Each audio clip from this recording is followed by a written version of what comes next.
Well, I'd like to dedicate this next one to my new friends Tiffany and Joyce for missing a Van Dyke Parks concert to see me play. I hope you feel you've made the right decision.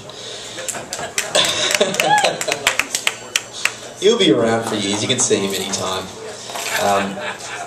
Me on the other hand. This song is about the United States of America, and it's about this was an experiment for me in songwriting, because songs seem to take me forever to finish these days. Sometimes up to a month to finish a song, and I thought I've lost it. I want to experiment and see if I can write a song in one day about nothing at all, or the most inane experience that has happened. So I accomplished that. This is the most inane song. It's about missing a bus, and that's it, but it's all a true story.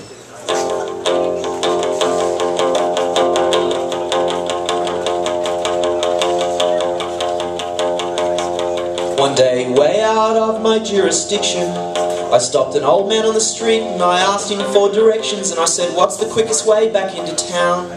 He scratched his cheek and spat tobacco on the ground. I know by now old men, they need their time to ponder, but then he answered, "Just walk south, once you cross the big bridge yonder, there's a bus that runs along that way I've seen. Just look out for the number 17. Well, I took his word as the Gospel of Mark. I took the bridge across the place they called Cathedral Park. Then the river flows below that awful drop, and somewhere out beyond that so-called 17 should stop.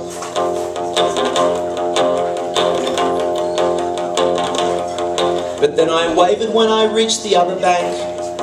Maybe I was at the receiving end of that old man's prank. I faced a mountainside of trees and vegetation, not a single trace of civilization. But of course to turn back now would hurt my pride.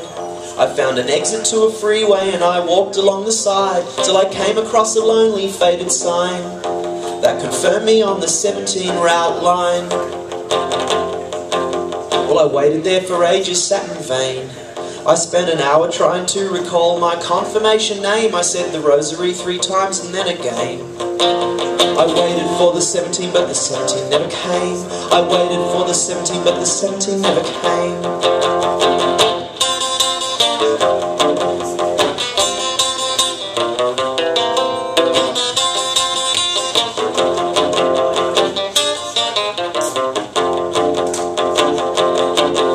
And the trees all seem to say, "Don't look at us.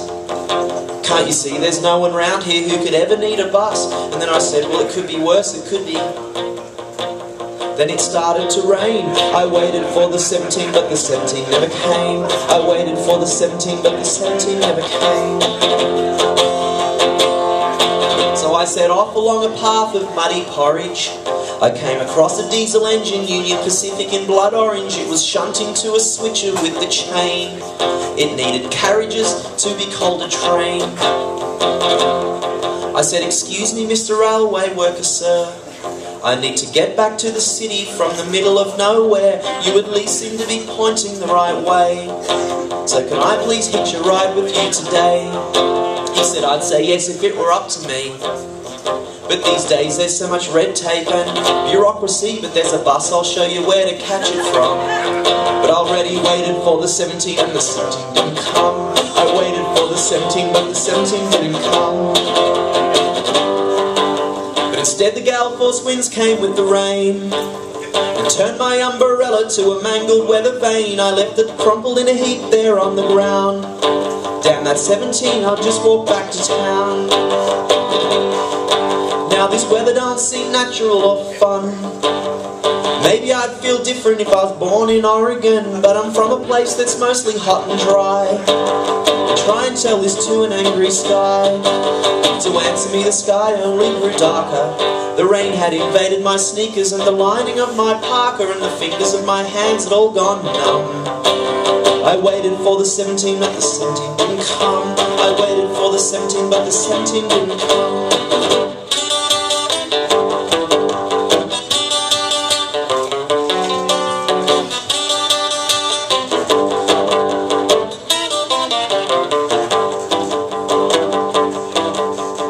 what this song is worth, I didn't die.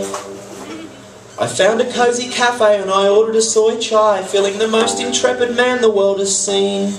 One who didn't even need the 17. And I can't claim for having gained new wisdom. And I still don't know much more about this city's transport system. I'm still wondering just what I will become.